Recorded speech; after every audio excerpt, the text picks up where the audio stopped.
Hello, everybody. This is Arwen Lewis, and you're listening to the Arwen Lewis Radio Show. My very special guests today are the Maybirds from Los Angeles.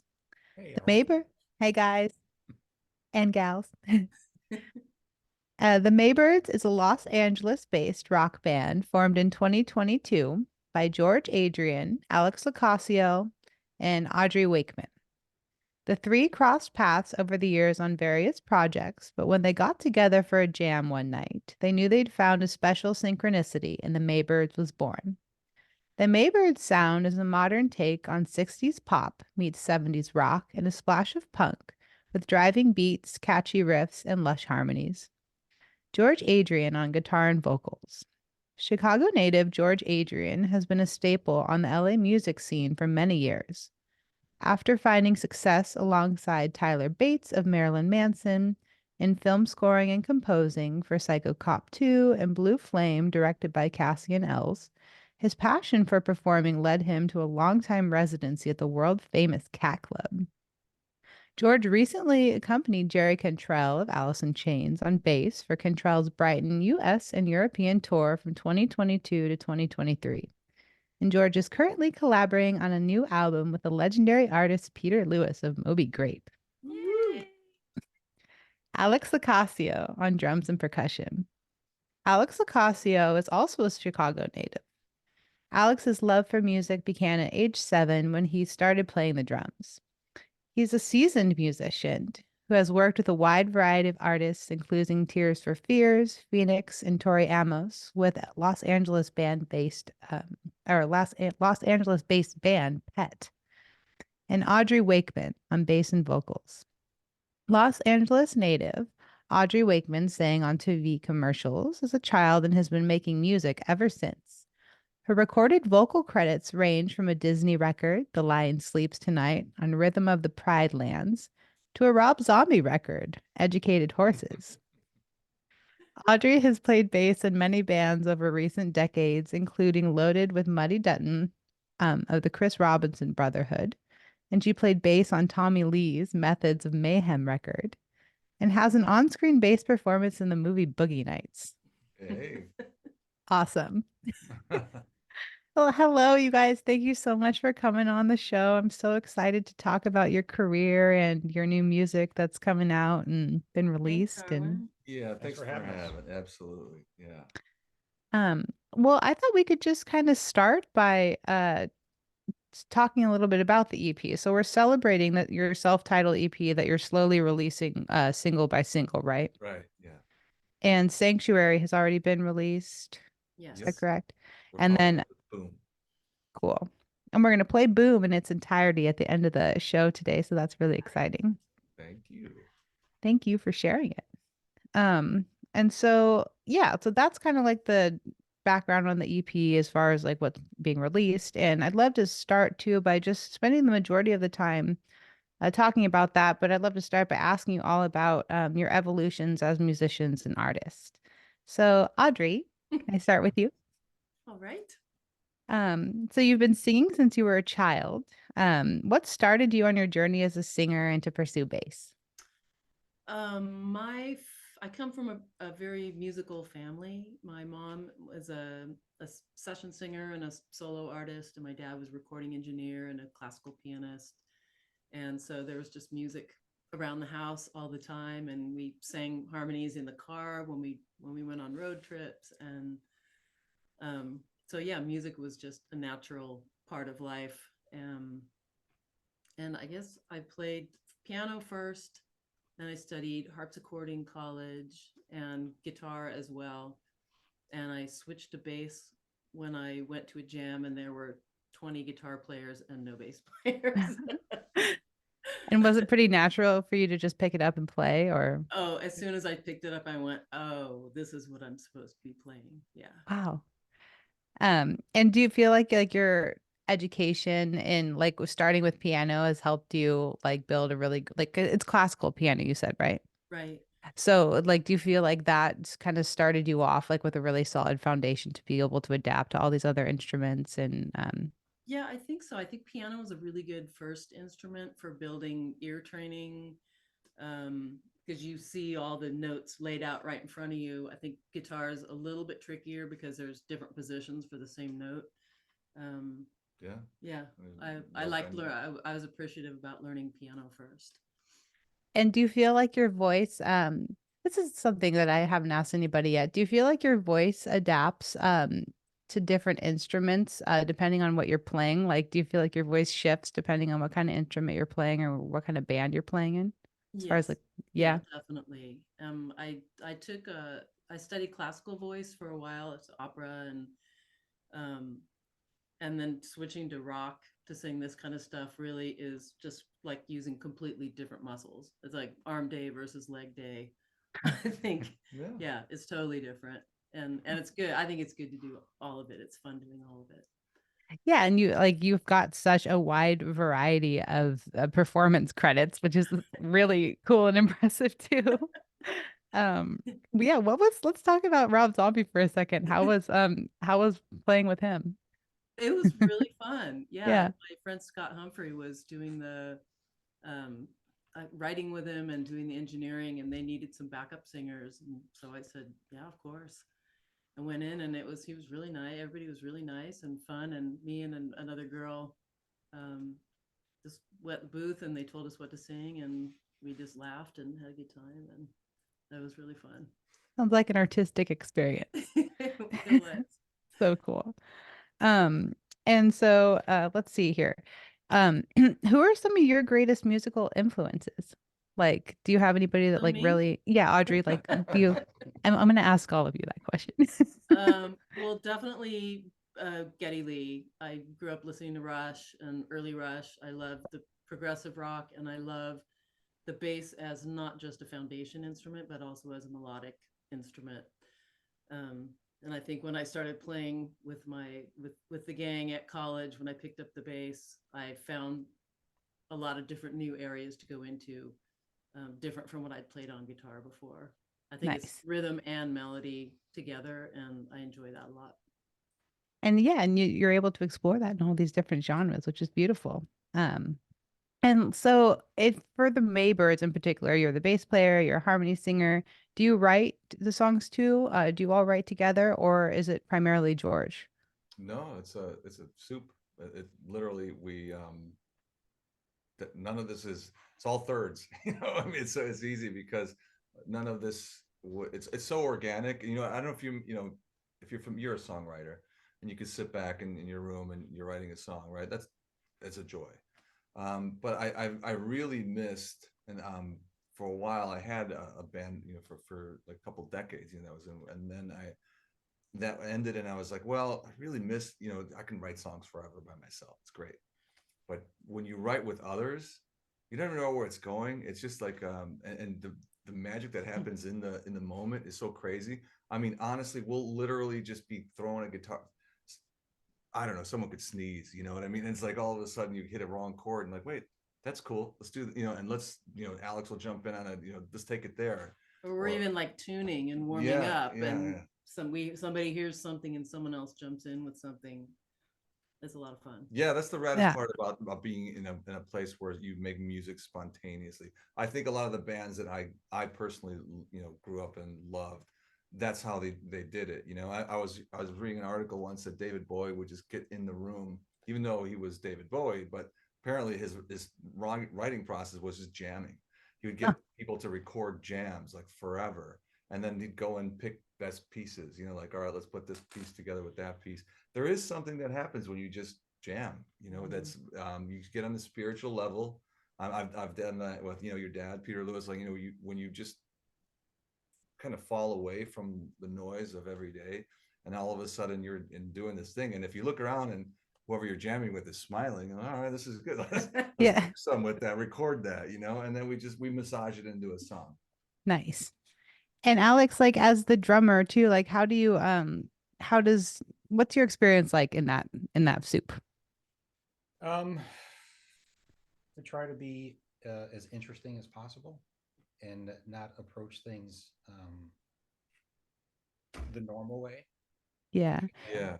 Try to put a different twist to things. Try to come at it slightly different approach. And you Um, have a lot of different influence is right, and you've been like formally trained and you've been playing forever. So do you feel like that has kind of given you the freedom to be so interesting as a drummer for this band, for I all your think so. I projects? mean, everything that we've all done before this has gotten to the point we are now, and you're a product of all everything that you've done and heard and played. So yeah, Yeah. I mean, I don't know. I just Yeah. play. Yeah. It's like to I just play. play. He and, plays damn well. try not to screw it up and hope it's cool. Yeah. Well, I've heard George give you the compliment last time we were all chatting about how you've got more talent in your pinky than most drummers do in there. Yeah, seriously. That's For not it's not sure. even hyperbole, honestly. Alex is in another level on groove and whatnot. And I think the most important, and for any musician, drummer, bass player, singer, guitarist, I don't know, flute, it's really about having soul. And I know that sounds esoteric and like, oh, that guy's going off the tracks, but there really is something there to soul, like like the kind of person you are in your day-to-day life. If you're just, I don't know, maybe the way you take a shower, I mean, the way you greet a person, all of that, right? That translates into art, right? Because there's a higher level of communication that's happening. It's a very communal thing that we share as all artists when we look to the people that aren't even bothering to spend their entire lives in the endeavor, but we want to share it with them and have them feel things, right? And it's a very like lofty kind of deal to make music, to make any kind of art, right? I mean, Yeah. it's really about taking people out of the box and remembering that there's a wonderful kaleidoscope that we're all like living in, not just get up, eat, sleep, live, die. Right. And also, I feel like the aesthetic part of the show that you guys were talking about last time we were chatting about making it a little more theatrical. Can you tell us a little bit about that and your goals and what each of you feel about that? So maybe Audrey or Yeah, I mean, well, one of the things that I have noticed and observed in our society is that the phone is pretty much derailed our society, and it's I think it's an existential threat. I mean, I don't mean we'll get too crazy about it, but I look at it the way it has divided people and cocooned people. I mean, you can just go anywhere, sit down in a restaurant, you just see people. They're not really there. They're half the time they're on their phones. It's very distracting. Yeah, yeah, and that's like putting it nicely. So, you were talking about, I think you and I were chatting about how Jack White sleeves phones at his concerts. Like that would be the ultimate goal. yeah. But barring that kind of financial, plateau, what we're thinking of doing to just shake people out of this hypnotic miasma that these things put you in is get very visual. So we want to, right now we're just kind of slowly building this, and but we have an idea of having a big visual show. So we know we have a smoke machine, thanks to Audrey. We have some killer lights, thanks to Audrey. And we're gonna keep building on that. We're gonna do some really cool backgrounds. We have like some great visuals that we're gonna be projecting. Do some projection stuff. And, So get it really hypnotic for people to at least just stop and like at least look. If you can get them off the phones for a second, maybe they'll listen as well. So because right now it's a flood of just input that I don't even think people could take a second out of like their their bombardment of noise to just stop and listen. we're going to startle them right out of it. Yeah, exactly. Well, and I feel that also like in a way it's a indirect way of like having them be more part of the community and be part of the show too, and it like breaks like the barrier of 100%, loneliness, yeah, like totally. Well, plus it'll make us laugh, and that's Yeah. that's always Yeah. the goal. The key here is having fun and laughing. At this point, we're all like, I mean, if we're not having fun, what's the point? So yeah. Well, that sounds like a fun show. And let's talk a little bit about Boom, the track that we're going to play in its entirety today.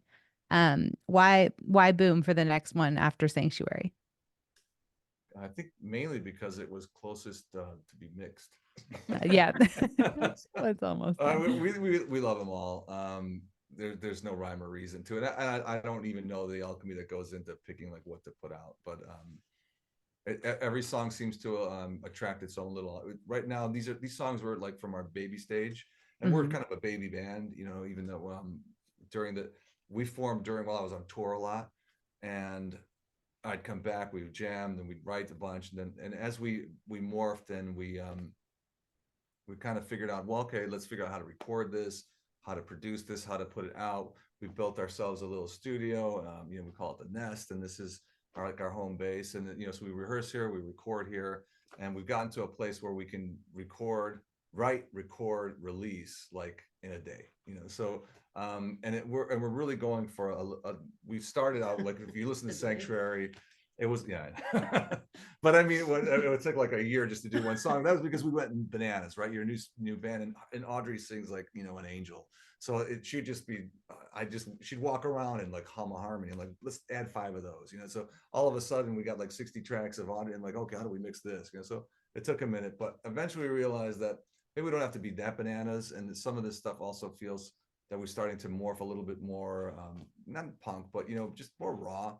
And Mhm. we're digging that, and we want to just keep pushing and putting out stuff because we're very prolific. We literally, we walk into the room and we write a song. And I don't mean to be we cavalier, write but a song like almost every time we get every together. rehearsal, or at least every other rehearsal. Yeah. There's a new one. Yeah. Well, and that's how you know that the magic's there. That's It's just right, like yeah. it's your language that you're speaking, and like and like you can hear it in the music too, which is so awesome and sonically pleasing, and that's why people they enjoy listening to it and watching the show. Yeah, word.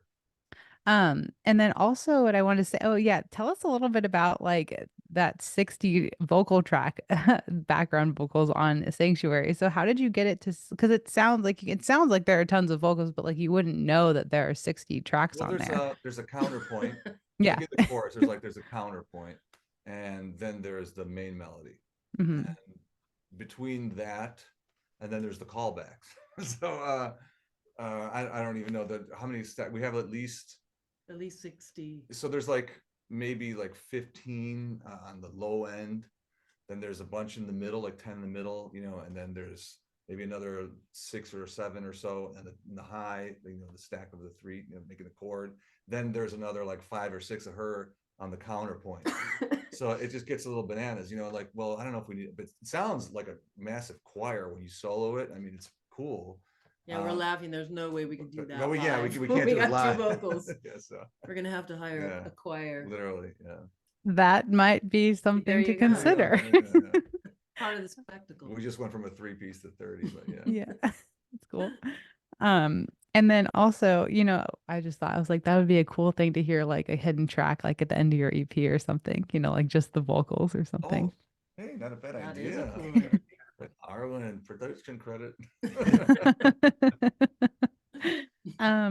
Well, I wanted to go back. I loved where that just went. And just ask Alex, like, just a little bit. I wanted to give you a chance to tell us all about, like, like what your upbringing playing drums was like. So you started at 7, and what was your education like? Did the school band thing. Nice. Everything from marching band to jazz band, and then just kind of kept going from there. After college, just I got a degree in journalism, and then went on the road with a reggae band. Nice. As people do. Yeah. So it was, and then just it just made my life being a musician. How does how do you describe like the difference between playing drums and reggae? You were playing drums with them, right? You weren't there with as a journalist. So how do you how do you describe the difference between playing reggae and playing rock and jazz? Like, how do they differ? Good question. Yeah, it's just how you approach it. Yeah. Each style of music, you just have to play it differently, and Yeah. things are important. With jazz, it's a lot more free flowing. Mm-hmm. Rock, you just got to be, steady and heavy backbeats, and just like that. Yeah. Okay. I get Simple as that. it. Just adapt to the vibe. Cool. And then George, let's tell everybody a little bit about your background too, like when you started playing music and how you evolved shortly to where you are now. Sure. Yeah, I started when I was 5. My dad wanted me to be a musician. he wanted to be a musician. He was an opera singer for a minute, and just loved classical music like crazy, and thought I could maybe be a classical pianist. I think that was the lofty goal. But I quickly learned to hate piano, and even faster than that, learned to hate classical music. So, I mean, I had learned to appreciate it after a while, but maybe it was a rebellion. I kind of shied away, but there was a lot of musicians that were always coming through our household. My dad's a Greek immigrant, and there was a lot of Greek artists that would tour, and he knew a lot of them. They would stop by and sometimes, spend a few days. They played bouzouki, which is a killer, like a crazy banjo style instrument that's made out of like, I don't know, it looks like an avocado with a stick. Yeah. And, it's a lot of harmonic minor scales played at like literally played at like 1,000,000,000 miles an hour, right? It's just shredville. Awesome. And they showed me how to do that. Like I would hang it, or I could just ape it from you. When you see somebody do something like a foot away from you, you're like, oh, I get this. And then we're always going to Greek nightclubs too, even though I probably shouldn't be at the age that I was, but it was a different era. Yeah. And then when rock came call, I said, Dad, let me play guitar. And my mom and dad bought me a guitar, and I'm like, okay. My dad was like, well, can you stick to jazz? I'm like, sure. And it was Chicago, so I grew up. I quickly discovered, we had the best blues in the world. So I started just sneaking out at like 15 and playing in blues clubs. And then rock came calling, and got a lot more girls. So that was like, okay.